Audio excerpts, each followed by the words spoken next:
کل میں ملتان میں گیا تھا، ایک وہاں نشتر کی ایلومنائی کا ایک فنکشن تھا جس میں انہوں نے مجھے گیسٹ بنایا تھا، کیونکہ وہ جو بیچ تھا N38 وہ سارے میرے اسٹوڈنٹ تھے. تو وہاں انہوں نے کہا کہ کوئی ایسی بات نہ کیجیے گا جو ڈاکٹری کی بات ہو. کہتے ہیں ہم ڈاکٹری کی باتیں کر کے، لوگ انگلینڈ سے آئے ہوئے تھے، امریکہ سے آئے ہوئے تھے. تو میں نے ان کو یہ بتایا، اور میں نے ویڈیو اپلوڈ بھی کی ہے، کہ ویل بینگ ہے نا، کہ انسان خوش ہے، اس کا کیا کرائیٹیریا ہے جس سے پتہ لگے کہ انسان خوش ہے. اس میں سے ایک کرائیٹیریا یہ تھا کہ انسان کی صحت اچھی ہونی چاہیے. اگر انسان کی صحت اچھی نہ ہو تو وہ ویل بینگ کیا ہے؟ فرض کریں اس کو بہت سارے پیسے ہیں، اس کی بہت بڑی گاڑی ہے، اس کا بہت بڑا گھر ہے، لیکن اگر اس کی صحت ٹھیک نہیں ہے. اچھا، انہوں نے پوچھا جی صحت ٹھیک کرنے کے بارے میں بتائیں. میں نے کہا جی اس میں سے جو اہم ہے نا وہ 4 باتیں ہیں. پہلی بات یہ ہے کہ آپ کھانا پراپر کھائیں، اور دوسری بات یہ کہ روزانہ ایکسرسائز کریں، اور تیسری بات جو تھی کہ پراپر سلیپ ہونی چاہیے، اور جو چوتھی بات جس کے بارے میں آپ سے بات کرنے چلا ہوں وہ ہے لیجر ٹائم. لیجر ٹائم کیا ہوتا ہے؟ جو آپ دکان پہ بیٹھتے ہیں وہ لیجر ٹائم نہیں ہے، جو آپ شاپنگ کرنے جاتے ہیں وہ لیجر ٹائم نہیں ہے، جو آپ فرض کریں میں سرجن ہوں، میں آپریشن کو بڑا انجوائے کرتا ہوں، مگر یہ بھی لیجر ٹائم نہیں. Work time is not a leisure time. Leisure time وہ ہوتا ہے جس میں آپ کا کوئی ایجنڈا نہ ہو. آپ نے جیسے ہم یہاں آئے ہیں نا، ہمارا کوئی ایجنڈا نہیں ہے، ہم نے بیٹھ کے کسی خاص موضوع پہ ڈسکس نہیں کرنا، ہمیں پتہ بھی نہیں ہم نے کس موضوع پہ.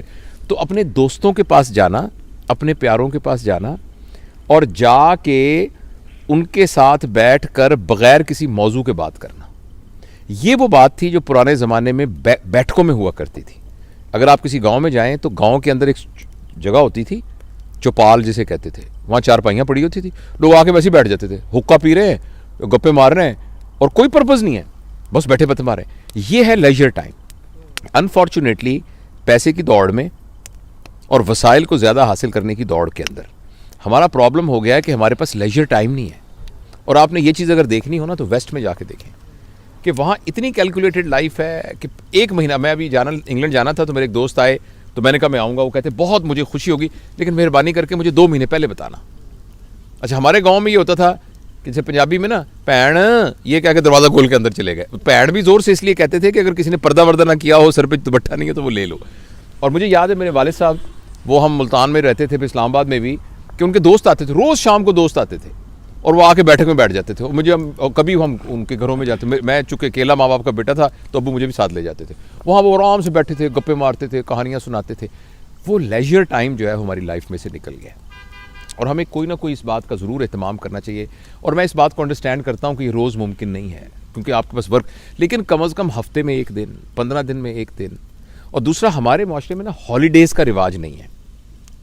ویسٹ میں آپ دیکھیے جو بھی بندہ اپنے ویل کہے گا، well I have my children are working, I have got my own house and I have a decent holidays. تو ڈیسنٹ ہالیڈیز ہونا جو ہے نا وہ ایک کرائیٹیریا ہے ویل بینگ کا. لیکن ہم آج کل ہمارے اس معاشرے میں نا ہالیڈیز کا کانسیپٹ نہیں ہے. ہم ہالیڈیز، تو ہمیں ہالیڈیز ضرور کرنی چاہیے، اور بڑی ہالیڈیز نہیں کر سکتے، چھوٹی ہالیڈیز کرنی چاہیے جس میں آپ 4-5 گھنٹے کے لیے دوستوں کے ساتھ بیٹھے ہیں اور گپے مارتے ہیں. اس کے علاوہ ایک چیز جس کو ہم نگلیکٹ کرتے ہیں اور جس کا نبی کریم صلی اللہ علیہ وسلم نے بڑا کہا ہے، وہ ہے صلہ رحمی. صلہ رحمی کا مطلب ہوتا ہے اپنے رشتہ داروں سے تعلق.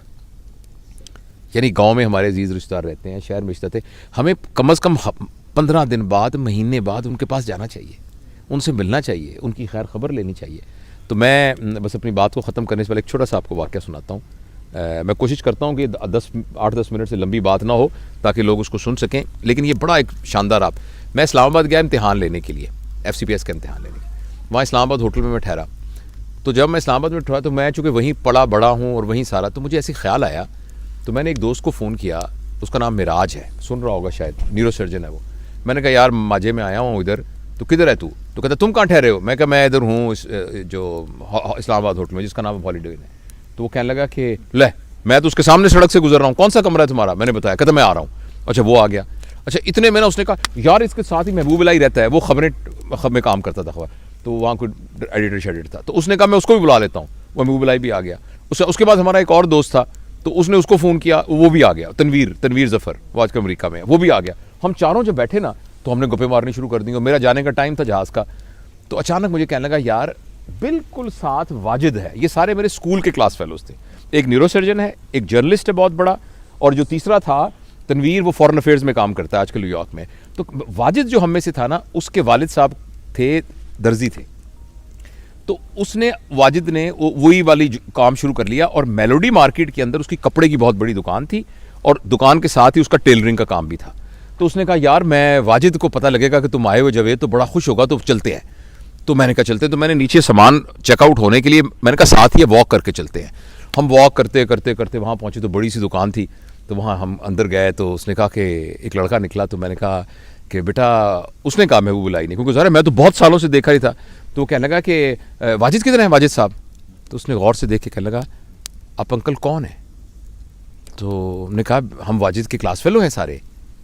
کہنے لگا ابو تو 2 سال ہو گئے فوت ہو گئے. ایک دم میں تو شوق میں ہو گیا, اور محبوب الائی رونے لگ گیا, ایسے کر کے رونے لگ گیا. اس نے کہا یار تو یہاں نہیں رہتا, میں تو یہاں ساتھ کے محلے میں رہتا ہوں, اور مجھے پتہ بھی نہیں میرا کلاس فیلو 2 سال ہو گئے فوت ہو گیا. تو ایک دم نہ پھر میں نے اس بچے کو گلے لگایا. میں نے کہا بیٹا تو ہمیں بالکل نہیں جانتا, ہم تیرے چاچے ہیں ہم, اور تیرے ابا کے دوست تھے. اور بڑا پھر بیٹھ کے ہم نے فاتحہ پڑھی, اور واپسی پہ ہم سب نے یہ فیصلہ کیا کہ یار زندگی کا کیا پتہ ہے, تو جب تک ہم زندہ ہیں ہمیں اپنے دوستوں سے, ملنے والوں سے, تعلق والوں سے رابطہ نہیں منقطع کرنا چاہیے, ان کو ملتے رہنا چاہیے. کئی لوگوں سے ہم اس لیے نہیں ملتے کہ ان سے ہمارے خیالات نہیں ملتے, یا جی ان سے فلانی لڑائی ہو گئی تھی, فلانی ہماری شادی میں وہ نہیں آیا تھا, فلانے. یہ اتنی چھوٹی چھوٹی باتیں ہیں کہ ان کو درگزر کرنا چاہیے, اور اپنے پیاروں سے, رشتہ داروں سے ملنا چاہیے, اور لیجر ٹائم. اور جس طرح ہم دیکھیں یہ احمد صاحب ہیں جناب, ڈاکٹر احمد صاحب, اور سارے ہمارے پوری فیملی یہاں بیٹھی ہوئی ہے, اور ہم انجوائے کر رہے ہیں اس لیجر ٹائم کو. Thank you.